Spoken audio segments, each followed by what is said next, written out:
everyone, we're Steph and Shawn, and welcome back to our Alaskan adventure. Since boarding our cruise in Whittier, we have seen some incredible sights. The massive Hubbard Glacier and the stunning Glacier Bay National Park. In this episode, we're sailing on to explore our final 3 ports, Skagway, Juneau, and Ketchikan. We've got a lot of amazing stuff to share, so let's jump right into part 4 of our Alaskan adventure. Our first port was Skagway, once the heart of the gold rush. These days, it's a fun blend of history and charm. Wooden boardwalks, vintage storefronts, and mountains rising all around.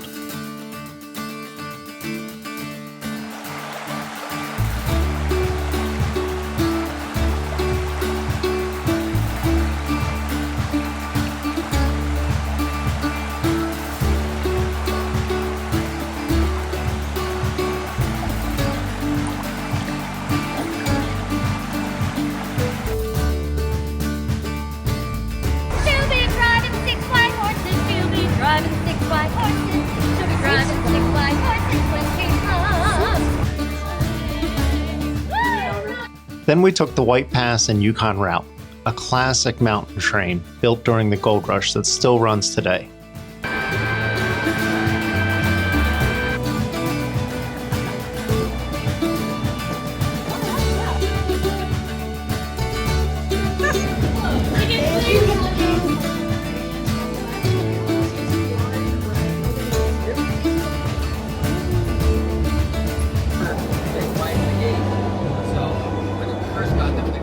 The views were spectacular.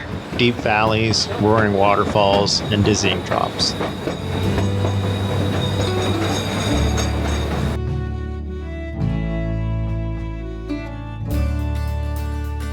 It's crazy to think how much work went into building this railroad through the mountains, and they pulled this off over a century ago.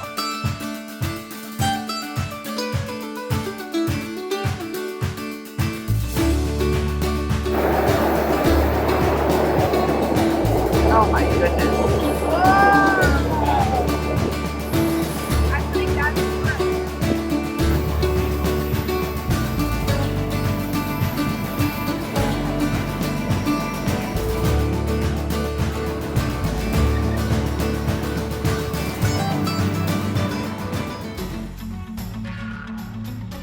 On our way back to the ship, we stopped to observe hundreds of salmon gathering near the fish ladder, all trying to make their way upstream to spawn. We stood there for a while, just watching the chaos of splashing water and determination, until suddenly they scattered. It took us a few minutes to figure out what had spooked them. A hungry harbor seal had set up shop at the base of the ladder, taking full advantage of the buffet. Yeah.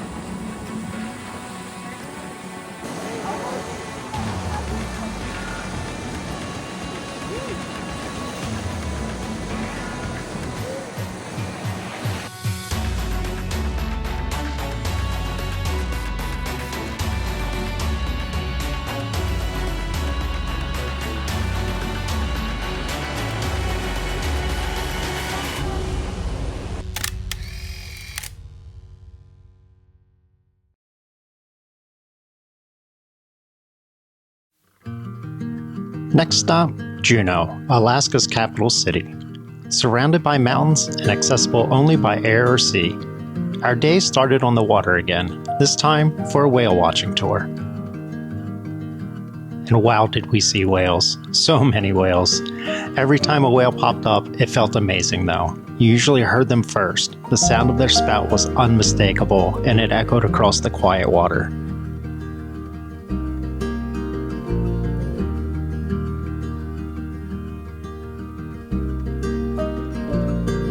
Fun fact, humpback whales can hold their breath for around 30 minutes, but when they're feeding, they usually pop up every 5 to 10 minutes, which is why you see them so often on tours. The guides even showed us a cool trick. You can actually tell how deep a whale is diving by the way its back arches. A big dramatic arch usually means it's going down for a deeper dive. Our captain would watch for that and decide if we should hang tight for the resurfacing or move on to find the next group.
After the tour, we took a bus out to Mendenhall Glacier. Steph had been here almost exactly 10 years ago, and even she was shocked at how much the landscape had changed since then.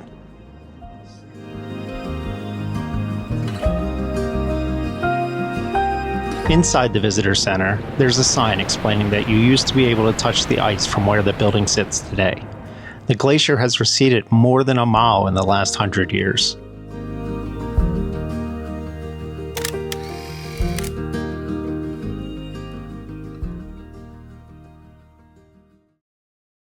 Our final port was Ketchikan, Alaska's salmon capital of the world.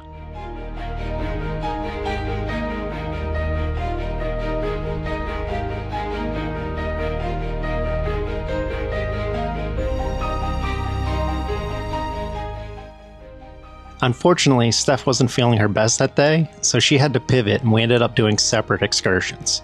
She checked out the lumberjack show, which she absolutely loved, and visited Totem Bight State Park, learning about the artistry and heritage behind these incredible totem poles.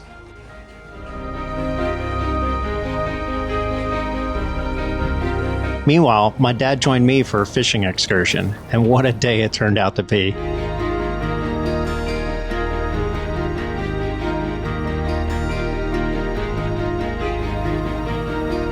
Our captain had us on the fish fast, and my dad started things off with a quillback rockfish, totally different from what we call rockfish back home on the East Coast.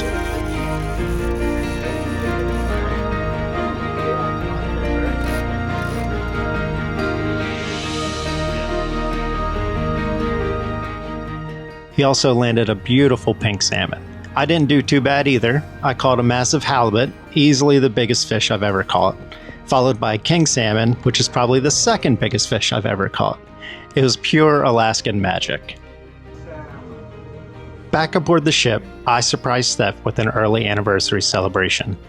That night, our travel group gathered one last time for dinner, and I was proud to serve the halibut I had caught earlier that day.